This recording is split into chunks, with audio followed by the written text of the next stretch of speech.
Cerita berlanjut saat Biarawati masih memberikan perintah kepada Ciuk. Ia berkata setelah Ciuk berhasil mengeluarkan dua lembaran itu, ia harus memberikan lembaran strategi perang kepada seorang pria hebat dan membuatnya bersumpah untuk menumpas semua musuh. Sedangkan untuk pedoman jurusnya, Biarawati melarang Ciuk berlatih jurus pukulan naga karena ia seorang perempuan dan menyuruhnya belajar jurus Nekun saja. Ia juga menjelaskan bahwa Nyonya Wong Yung menciptakan cara cepat mempelajari jurus Nekun. Tapi tetap suatu saat nanti, ia harus tetap mempelajarinya secara manual. Sementara Mochi akhirnya tahu bahwa yang mencuri golok naga dan pedang langit adalah Ciuk.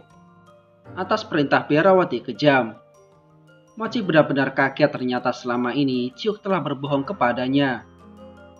Saat Nyonya Yung akan pamit pulang, Mochi bertanya siapa jati diri Nyonya Yung sebenarnya. Ia lantas menjawab dengan mengatakan menyendiri di kuil di kaki Gunung Zhongnan, legenda pasangan yang menghilang dari dunia kungfu.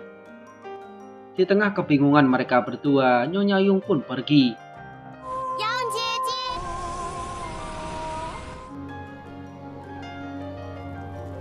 Malamnya, terlihat Ciume mendekati Mochi yang tengah memegang bungkusan dari Nyonya Yung.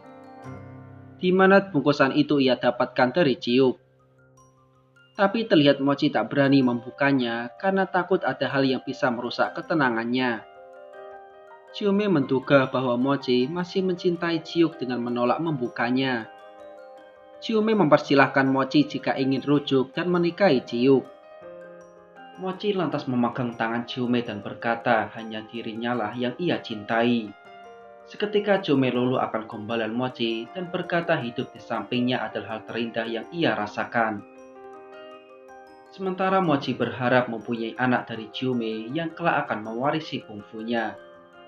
Sesaat Ciume berubah pikiran dan mengajak Mochi membuka bungkusan tersebut. Rupanya terdapat bubuk pelemah saraf milik Ciume. Tak hanya itu, terlihat juga panduan jurus Nekun serta strategi perang, persis seperti yang dijelaskan oleh Nyonya Yung.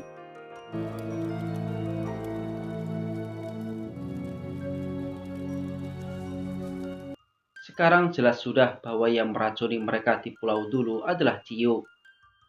Sesaat regu pencari golok naga dan pedang langit pun sampai. Mochi terkejut saat melihat golok naga sudah terpotong menjadi dua. Kemudian ia memasukkan strategi perang di golok naga dan rupanya hal itu pas.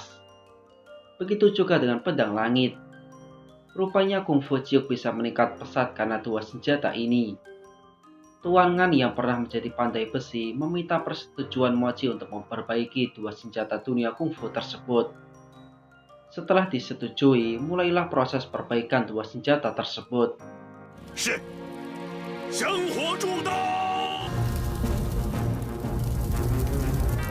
Singkat cerita, setelah proses selesai, di antara pegunungan Shaolin Mochi mengatakan bahwa ia telah mengembalikan pedang langit ke sekte Emei selaku pemiliknya. Dan karena golok naga telah milik Tesun yang kini anggota Shaolin, Mochi lantas memberikannya kepada Kur Hungman. Namun Kur Hungman menolaknya. Ia beralasan senjata tersebut telah merubah banyak orang akibat keserakahan ingin memilikinya. Ia ingin Mochi menerimanya karena golok naga tersebut juga diperbaiki oleh sekte Mochi. Mochi akhirnya menerimanya dan bersumpah menumpas seluruh penindasan pemerintah. Semuanya lantas bersorak, golok naga memiliki kekuasaan tertinggi. Seluruh dunia kungfu harus mematuhi pemiliknya.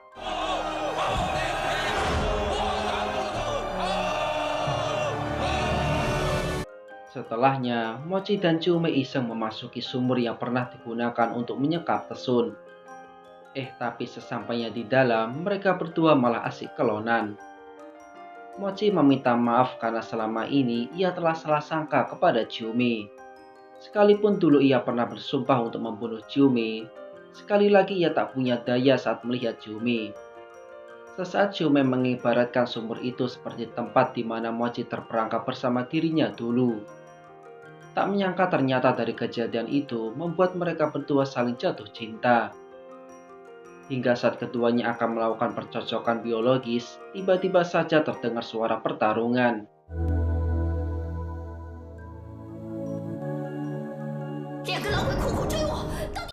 Rupanya itu adalah hitam dan putih kematian yang tengah bertarung dengan Ciuk.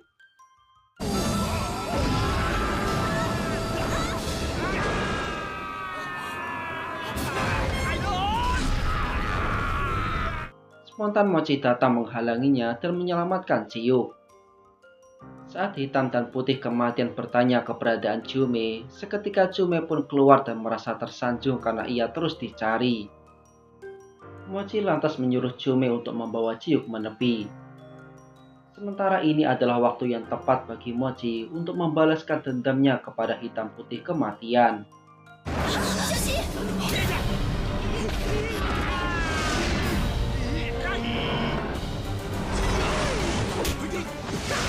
Pertarungan pun terus berlanjut hingga dengan sengaja Jume mengambil panduan kungfu di baju Ciuk.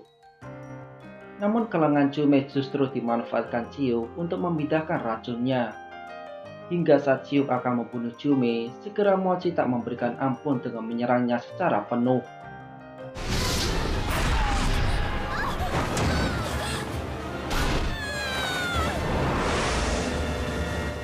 Mochi lantas menggunakan jurus perputaran waktu miliknya agar hitam putih kematian saling bertarung.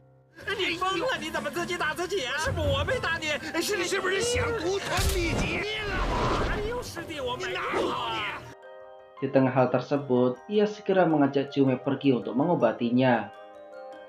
Malamnya, Jume mendekati Mochi dan menunjukkan dua panduan kungfu yang ia ambil dari Ciuk.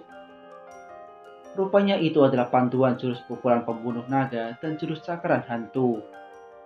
Namun Jume ingin kedua panduan itu dihancurkan agar tak ada lagi yang menggunakan jurus itu untuk kejahatan. Ia juga masih kepo tentang jati diri Nyonya Yung.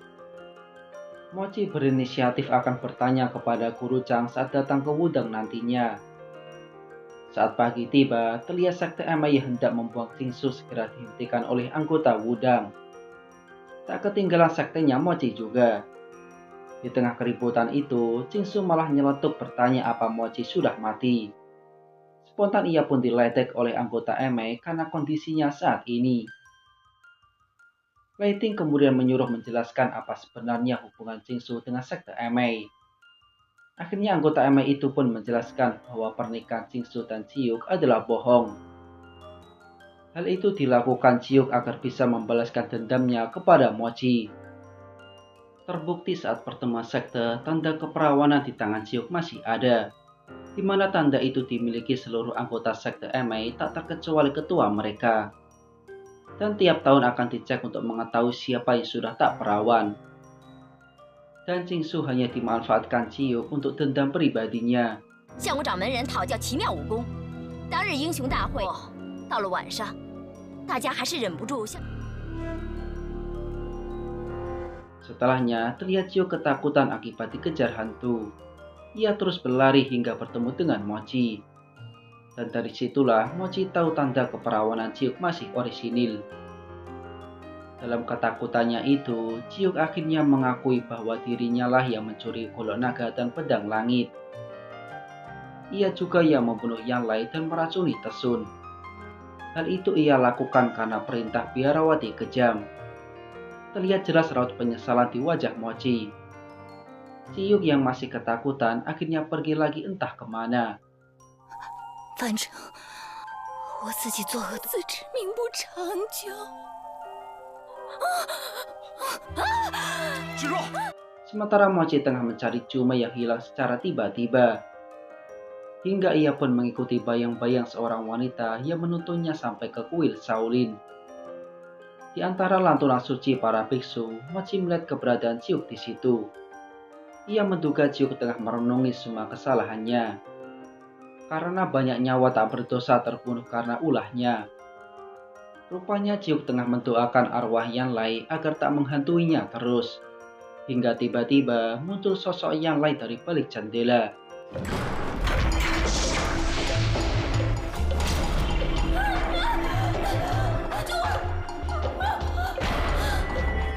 Spontan Ciuk pun ketakutan hingga akhirnya ia malah pingsan. Mochi yang melihat hal tersebut menduga bahwa Yanlei masih hidup. Tapi ia lebih memilih mendekati Ciuk dan menyadarkannya. Di situ Ciuk masih merasa ketakutan akan arwah Yanlai. Mochi berusaha meyakinkan Ciuk bahwa tadi adalah Yanlai asli yang belum mati. Tapi Ciuk merasa tak percaya dan terus ketakutan. Mochi lantas meminta maaf kepada guru Human atas kericuan tersebut. Ia dan Ciuk segera pamit undur diri.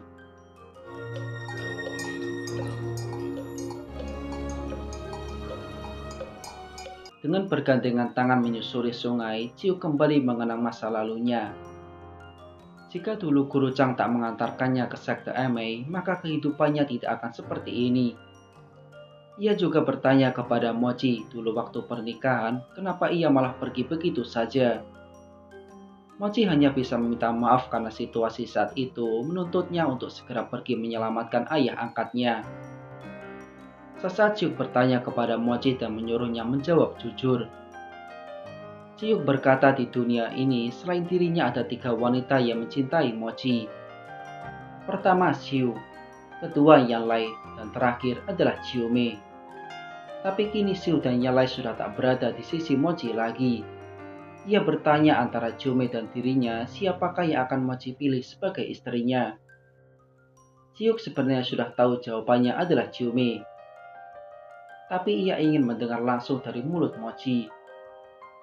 Mochi merasa hilangnya Chiume membuat dirinya seperti mati rasa. Bahkan ia ingin bunuh diri jika tidak berhasil menemukan Chiume. Ciuk yang mendengar ketulusan cinta Mochi kepada Chiume hanya bisa meneteskan air mata. Dan bagaimanakah cerita selanjutnya? Simak terus alur ceritanya. Bye-bye. 小张，他离我在这个世界上也没有几天，更是惋惜。